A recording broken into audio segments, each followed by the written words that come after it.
I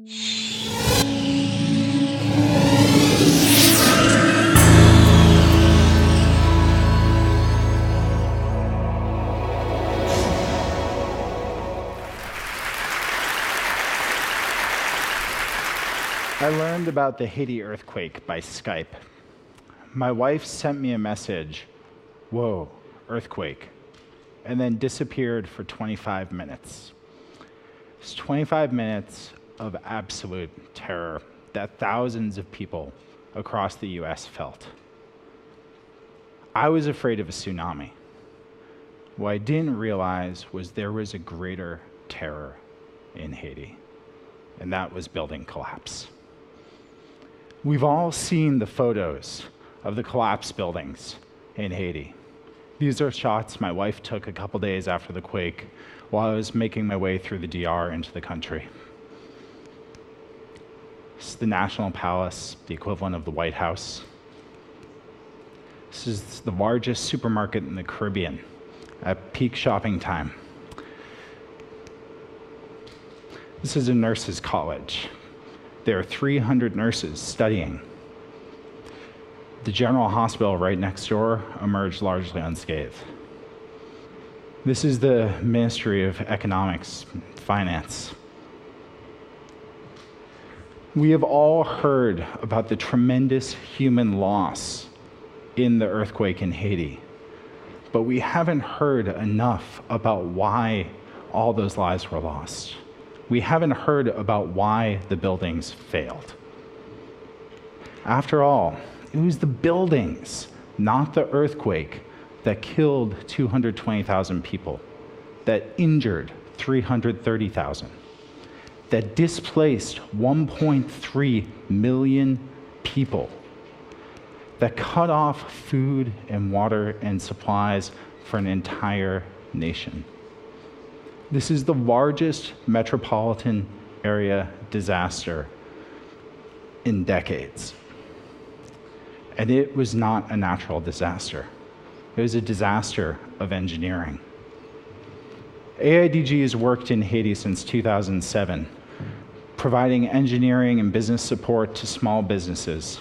And after the quake, we started bringing in earthquake engineers to figure out why the buildings collapsed, to examine what was safe and what wasn't. Working with MINISTA, which is the UN mission in Haiti, with the Ministry of Public Works, with different NGOs, we inspected over 1,500 buildings. We inspected schools and private residences. We inspected medical centers and food warehouses. We inspected government buildings. This is the Ministry of Justice. Behind that door is the National Judicial Archives. The fellow in the door, Andre Philtrout, who's the director of the Center for Interdisciplinary Earthquake Engineering Research at the University of Buffalo, was examining it to see if it was safe to recover the archives. Andre told me, after seeing these buildings fail again and again in the same way, that there is no new research here. There is nothing here that we don't know. The failure points were the same. Walls and slabs not tied properly into columns. That's a roof slab hanging off the building. Cantilevered structures, or structures that were asymmetric, that shook violently and came down. Poor building materials, not enough concrete, not enough compression in the blocks. Rebar that was smooth. Rebar that was exposed to the weather and had rusted away. Now, there's a solution to all these problems, and we know how to build properly. The proof of this came in Chile, almost a month later, when 8.8 magnitude earthquake hit Chile. That is 500 times the power of the 7.0 that hit Port-au-Prince. 500 times the power, yet only under 1,000 casualties. Adjusted for population density, that is less than 1% of the impact of the Haitian quake. What was the difference between Chile and Haiti? seismic standards, and confined masonry, where the building acts as a whole, walls and columns and roofs and slabs tied together to support each other instead of breaking off into separate members and failing. If you look at this building in Chile, it's ripped in half, but it's not a pile of rubble. Chileans have been building with confined masonry for decades. Right now, AIDG is working with KPFF consulting engineers, Architecture for Humanity, to bring more confined masonry training into Haiti. This is Exantes Daniel. He's a mason, just a general construction worker, not a foreman, who took one of our trainings. On his last job, he was working with his boss, and they started pouring the columns wrong. He took his boss aside and he showed him the materials on confined masonry. He showed him, we don't have to do this wrong. It won't cost us any more to do it the right way. And they redid that building. They tied the rebar right. They poured the columns right. And that building will be safe. And every building that they build going forward will be safe. To make sure these buildings are safe, it's not going to take policy. It's going to take reaching out to the masons on the ground and helping them learn the proper techniques. Now, there are many groups doing this, and the fellow in the vest there, Craig Toten, he has pushed forward to get documentation out to all the groups that are doing this.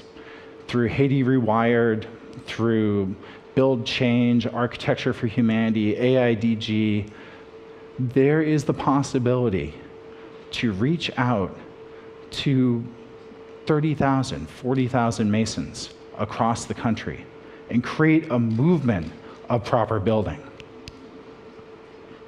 If you reach out to the people on the ground in this collaborative way, it's extremely affordable. For the billions spent on reconstruction, you can train masons for dollars on every house that they end up building over their lifetime.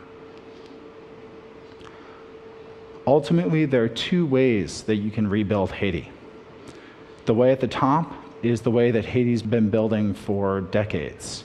Okay? The way at the top is a poorly constructed building that will fail.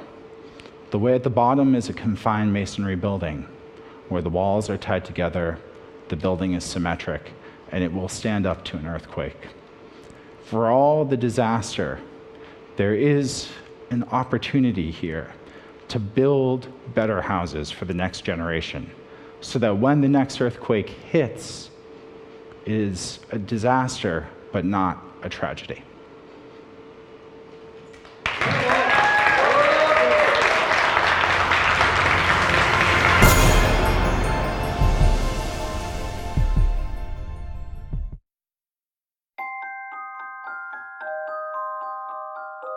The precision of a watch is a function of its movement.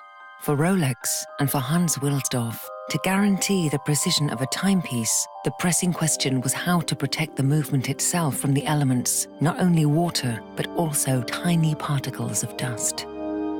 In 1926, a major step was taken with the creation of the world's first waterproof and dustproof wristwatch. The Rolex Oyster was born. Over the years, subtle changes in the design continue to improve the Oyster, adding more comfort while keeping the style contemporary. And, along with style, more functions have been added. A Rolex wristwatch was the first to show the date through a small aperture on the face. It was also the first wristwatch to spell out the day of the week in full. In the early 1950s, Rolex developed professional watches whose functions went far beyond telling the time. Launched in 1953, the Submariner was the first Rolex watch guaranteed waterproof to a depth of 330 feet. Already on an incredible journey of innovation and design, Rolex decided to push the boundaries even further. In 1960, the Bathyscaphe Trieste and Rolex made history.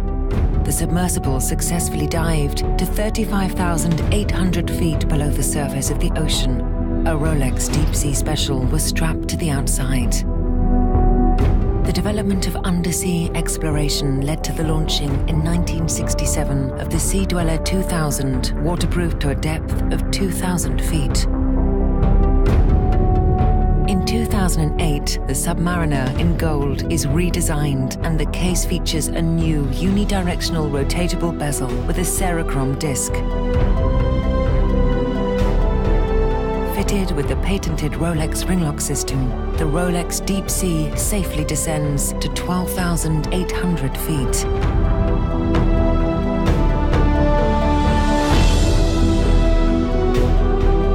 Rolex has incorporated countless hours and more than a century of experience, years of research, innovation, and development into every one of its models. And the benefits arising from this work, including waterproofness, precision, and durability, are the result of Rolex's continuous pursuit of perfection. From the most elegant and prestigious models to the professional timepieces, all are exquisitely crafted. Piece by piece, we design and manufacture every single watch. And the story continues.